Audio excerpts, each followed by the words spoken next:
بسم اللہ الرحمن الرحیم۔ السلام علیکم، آپ دیکھ رہے ہیں الف نیوز اور میں ہوں آپ کے ساتھ ماجد علی۔ شامل کرتے ہیں پاکستان اور دنیا بھر سے breaking news head lines.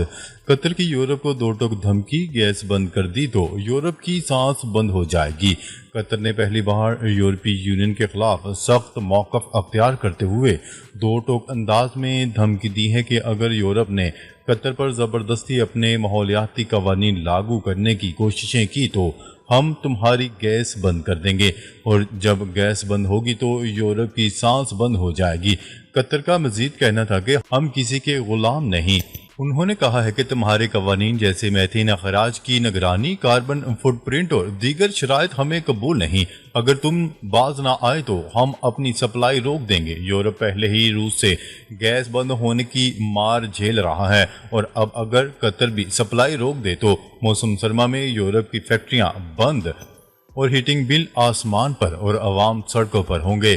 Italy, Belgium, UK اور پولینڈ جیسے ممالک قطر سے گیس پر انحصار کرتے ہیں، اور اس بندش کے بعد توانائی بحران مزید شدت اختیار کر جائے گا۔ قطر کے اس سخت موقع پر روس نے خوشی کا اظہار کیا ہے، کیونکہ روس جانتا ہے کہ امریکہ اور یورپ کی اتحادی پالیسی اب خود یورپ کے لیے تباہی کا سبب بن رہی ہے۔ یورپ کے اپنے عوام بھی اب سوالات اٹھا رہے ہیں کہ ہم روس اور قطر سے سستی گیس لینے کی بجائے کیوں امریکہ کی جنگی پالیسیوں کا خمیازہ بھگتیں۔ اب اگر قطر بھی روس کے بعد یورپ کو گیس دینا بند کر دیتا ہے تو آنے والے دنوں میں یورپ مہنگائی، بے روزگاری اور توانائی کے بحران سے دوچار ہو کر اپنی تباہی خود لکھے گا۔ خبر کے اگلے حصے میں بات کرتے ہیں یوکرین جنگ پر امریکہ اور چین آمنے سامنے، سلامتی کونسل میں سخت جملوں کا تبادلہ۔ اقوام متحدہ کی سلامتی کونسل کے اجلاس میں یوکرین کے معاملے پر امریکہ اور چین کے مندوبین کے درمیان تلخ جملوں کا تبادلہ۔ امریکہ کی قائم مقام سفیر ڈورتھی شیانے نے الزام لگایا ہے کہ چین اور دیگر ممالک روس کو ایسی اشیاء فراہم کر رہے ہیں جس سے اس کا فوجی صنعتی نظام مزید مضبوط ہو رہا ہے۔ انہوں نے مطالبہ کیا ہے کہ چین فوراً ایسی اشیاء کی فراہمی بند کرے جو روسی جارحیت میں مدد دے سکتی ہے۔ اس پر چین کے نائب مندوب نے سخت رد عمل دیتے ہوئے کہا کہ چین یوکرین تنازع میں کسی فریق کا حصہ نہیں ہے، اور نہ ہی اس نے روس یا یوکرین کو کبھی ہتھیار فراہم کیے ہیں۔ انہوں نے مزید کہا کہ امریکہ دوسروں پر الزام لگا کر تنازع کو ہوا دے رہا ہے، جبکہ چین ہمیشہ امن کا حامی رہا ہے۔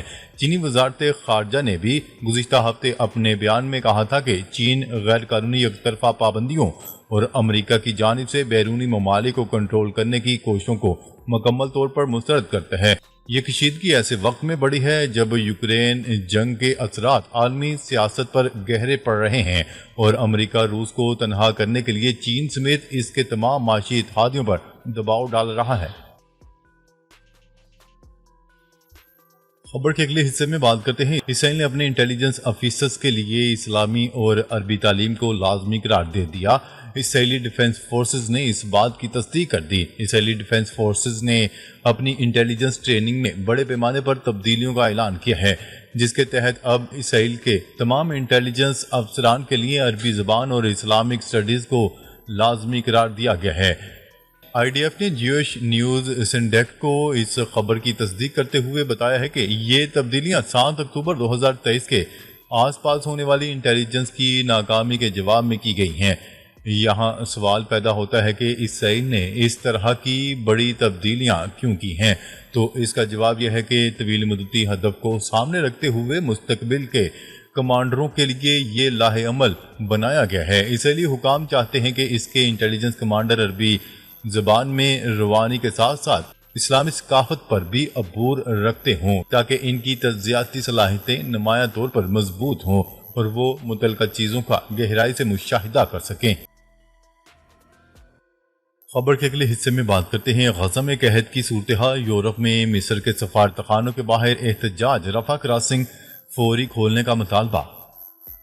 دنیا کے مختلف ممالک میں اسرائیلی بربریت کے باعث غزہ میں قحط کی صورتحال کے خلاف سینکڑوں شہری سڑکوں پر نکل آئے۔ لبنان کے دارالحکومت بیروت میں شہریوں کی بڑی تعداد مصر کے سفارتخانے کے باہر جمع ہوئی اور احتجاج ریکارڈ کروایا۔ مظاہرین نے عالمی برادری سے غزہ میں فوری جنگ رکوانے اور رفح کراسنگ کھولنے کے لیے اقدامات کا مطالبہ کیا۔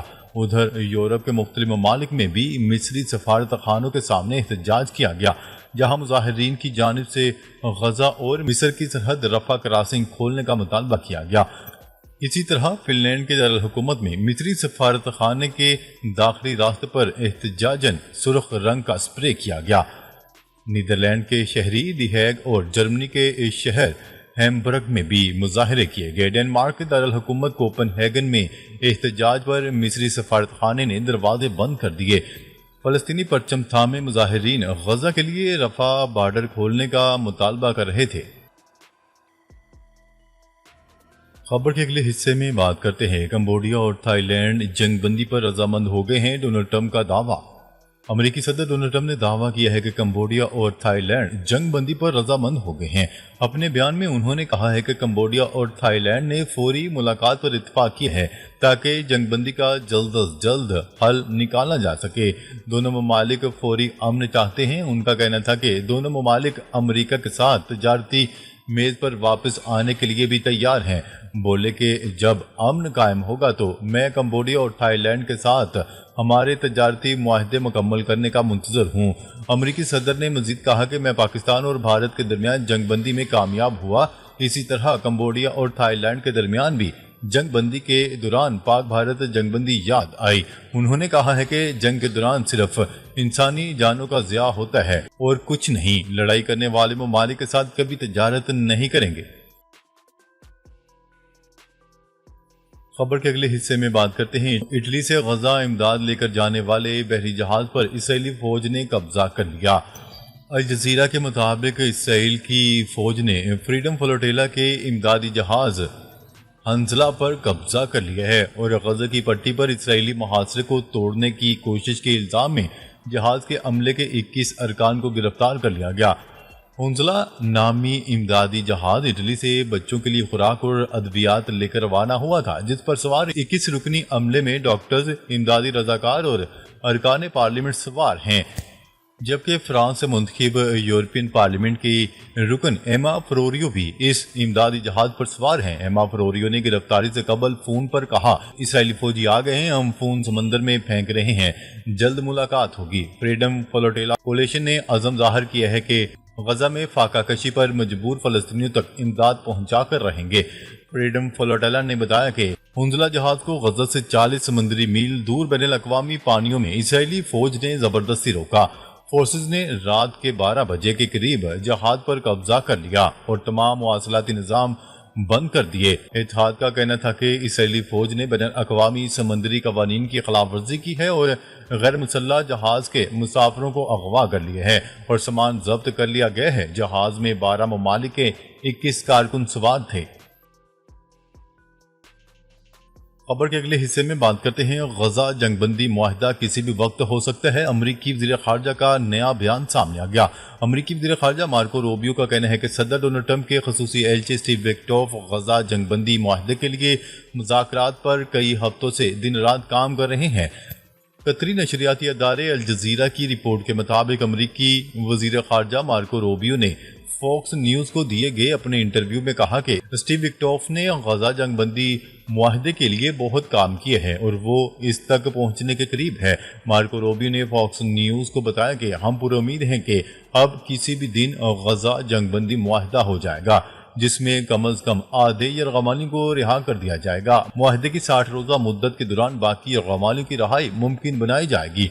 غزہ میں اب تک موجود یرغمالیوں کے بارے میں بات کرتے ہوئے امریکی وزیر خارجہ کا کہنا تھا کہ اچھی خبر یہ ہے کہ اب ہر امریکی یرغمالی رہا ہو چکا ہے، لیکن ہمیں دیگر کی بھی فکر لاحق ہے۔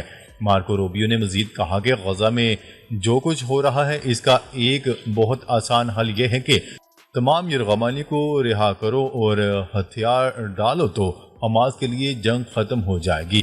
واضح رہے کہ امریکی وزیر خارجہ مارکو روبیو کا مذکورہ تذکرہ اسٹیو وٹکوف کے حالیہ بیان کے بعد سامنے آیا ہے، جس میں کہا گیا ہے کہ امریکہ مذاکرات میں اپنی شمولیت کو کم کر رہا ہے اور دعویٰ کیا جا رہا ہے کہ حماس نے جنگ بندی تک پہنچنے کی خواہش کا فقدان ظاہر کیا ہے۔